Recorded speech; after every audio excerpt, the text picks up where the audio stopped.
Hey, my boy. Hope you're having a great day. We are back to Summoner, Book 1, Novice, Chapter 23. The nobles arrived late for breakfast, sitting on the other side of the room and completely ignoring the group of commoners. Tarquin and Isidora led the way, clearly having established themselves as the ringleaders, although the casual backslapping and guffawing made Fletcher think that most of the nobles already knew one another.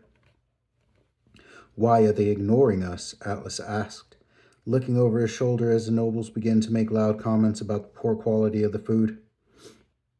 "This is normal," Seraph said matter-of-factly. "The nobles always stay separate from the commoners. I snuck past one of their rooms the other day. They're the size of our entire quarters, and then some." "I don't think it should be this way," Rory said. "Are we not going to be living together for the next 2 years? There are only 5 of them. Surely they'll get bored of each other." "I doubt it," Fletcher ventured. "One of the servants told me that the nobles often spend their free time in Corsulum. It's us who will be stuck in this castle with little to do. Our best bet will be befriend some of the older commoners." Even as he spoke, a dozen second years began to stream into the hall, talking loudly. They split into 2 groups and sat on separate tables, but unlike the first years, the 2 cliques seemed to be talking to each other with no clear animosity. Yet, judging by the quality of their uniforms, Fletcher suspected the table divided was between nobles and commoners once again. "They're down for breakfast early," Seraph commented, as both tables of second years looked them up and down, with special attention placed on Othello. One of them nudged another and pointed at Ignatius and the golem, who Othello had named Solomon. The dwarf shifted and lowered his head over his meal, uncomfortable under their gaze. "I wish we could have breakfast at the same time as they do every day. There's enough room for hundreds of us to eat in here," Genevieve yawned, resting her head in her hands. Fletcher eyed her red hair with suspicion. Was she the figure he had seen leaving the citadel last night? As the servants finished laying out breakfast for the new arrivals, the room suddenly hushed. Looking up from his meal, Fletcher saw the provost stride into the room, followed by 2 men and a woman who were dressed in officers' uniforms. With a start, he recognized one of them to be Arcturus, his milky eye staring resolutely ahead. The elf girl strode in behind them, causing a stir. She walked with her head high to a seat farther down from the commoner's table. Her canid curled beneath her, its bushy tail swishing back and forth as it glared around the room protectively. The 4 officers stood with their arms crossed and stared at the room until absolute silence had fallen. "Welcome to the Citadel. I trust you have all settled in," Provost Scipio announced gruffly through his bristling mustache. "You are privileged to be the latest generation of students to grace the hallowed halls of Vocon Academy." Fletcher looked around, counting the other novices. The second years numbered 12 students, the same as them. "Our traditions date back to the first king of Hominum, over 2,000 years ago," Scipio continued. "And though we are few in number, the battle mages that graduate from this institution go on to serve as the finest officers in the military, whether it be at the king's pleasure or under the banner of one of our great noble houses." Fletcher saw Tarquin lean in and whisper to Isidora, whose tinkling laugh rang out across the room. He was not the only one to notice.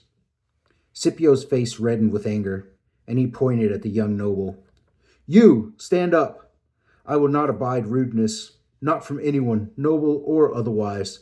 Stand up, I say, and give account of yourself." Tarquin stood up, yet he seemed unshaken by the provost's anger. He dug his thumbs into the pockets of his trousers and spoke in a clear voice. "My name is Tarquin, the first in line for the dukedom of Polynesia. My father, Duke Zacharias Forsyth, is the general of the Forsyth Furies." He grinned as the second years began to murmur when they recognized his family name. Clearly, his father was one of the oldest and most powerful nobles in Hominum.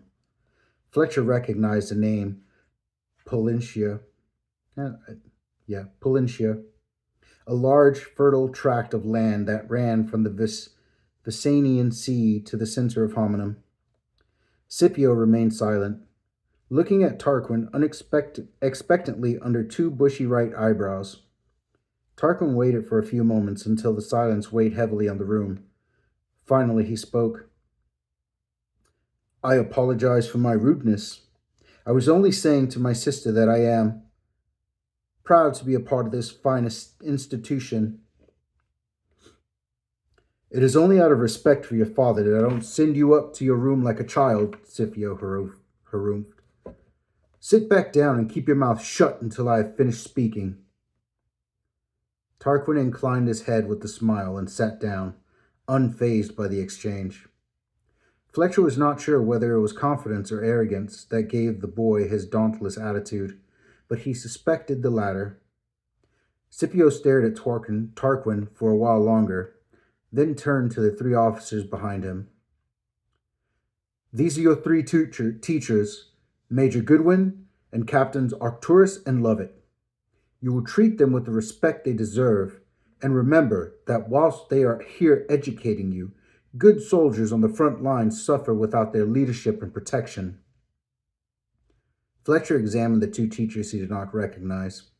Captain Lovett was a raven-haired woman with cold eyes and a strict appearance.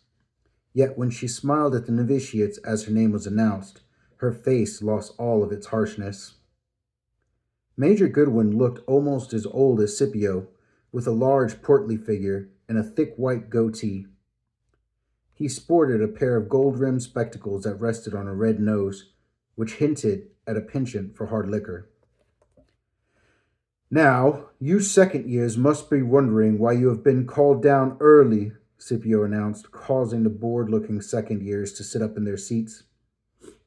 I have an announcement that concerns you all. It may not be a particularly popular decision that we have made, but it is one made out of necessity. In the final exams and tournaments this year, both first years and second years will take part. Should any first year acquit themselves to a high standard, then they too shall be offered a commission and sent to the front lines a year early, where they are sorely needed. Immediate uproar ensued, but it was quelled with a bellow from Scipio. He held up a hand as the muttering continued. I understand that this increases the competition for the few high-level commissions on offer for you second years. I remind you that you have had a year's head start. Should one of the first years beat you, you don't deserve the commission at all. Fletcher frowned at the announcement. So much for befriending the older commoners. As for the first years, you may be wondering that you may be given poor commissions. You may be worrying that you may be given poor commissions this year, when you might have been given better if you'd stayed on next year. To counteract this, you will only be given good commissions of a first lieutenancy or higher, with the optional choice of a less prestigious second lieutenancy should you decide to take it. The winner of the tournament shall be given a captaincy, the highest an untested battle mage can achieve. This received more muttering from the second years. Fletcher suspected that they would have been happy for the first years to take part if it would be filling all the second lieutenancies, the lowest and most common of ranks. The king has also offered an added incentive to this year's tournament. The winner will also receive a place on the king's council and be given the right to vote on matters of state. He wishes to have a representative that comes from the next generation of battle mages. If a commission as a high-ranking officer doesn't motivate you, I know this will, Scipio announced, giving the room a solemn look. Fletcher saw Othello clench his fists as Scipio spoke, though whether it was a council seat, the commission, or both that had affected him, Fletcher couldn't tell. Which divisions will the commissions be in? Will the first years be at equal risk of being put in the dwarven and criminal battalions? Asked a tall commoner from second year, standing up from his table. Othello bristled at the implication, but Scipio beat him to the punch. You'll go to whatever division you're damn well put in. And don't speak out of turn, the provost roared. The boy sat down hurriedly, despite dissatisfied murmurs at his answer. Scipio seemed to relent at the grim faces that stared at him from around the room.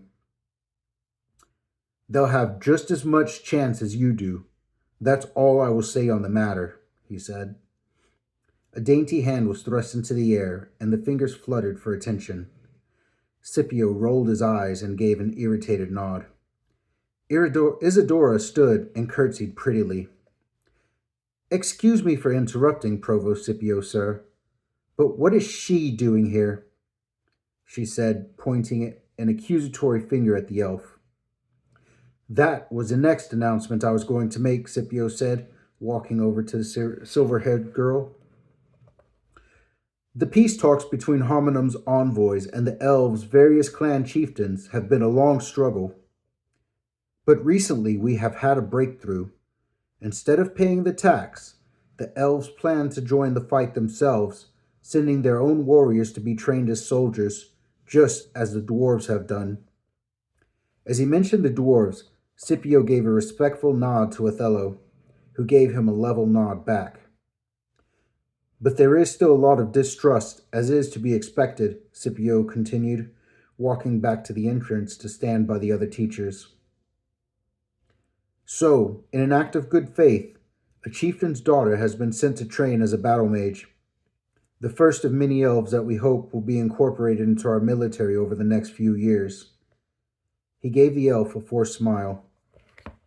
Her name is Sylvia Arcinia, and should you all make her feel as welcome as possible. We were never really enemies with the elves, though it may have felt that way. Let us hope this is the first step in a long and fruitful alliance. Sylvia's face remained expressionless, but Fletcher noticed Sariel's tail wagging under the table. He wondered at the courage of this young girl, to leave her country and home to fight in a war that was not her own, among people who distrusted her ilk. As he planned his apology to her, Scipio's voice cut in once again. Now be off with you. Lessons start in a few minutes. Oh, and Fletcher, Scipio said, turning his eyes toward him. Come and see me in my office immediately. That's chapter 23. It's pretty interesting. I wonder why Othello got so mad. I mean, I know things with the dwarves are really tense from what we've learned. I think we know something about that. Well, we'll see what happens in chapter 24. It's kind of messed up. Scipio called Fletcher out like that in front of everybody. But hey, everyone's going to know his name now, right? I hope you have a great day, my dude. I love you.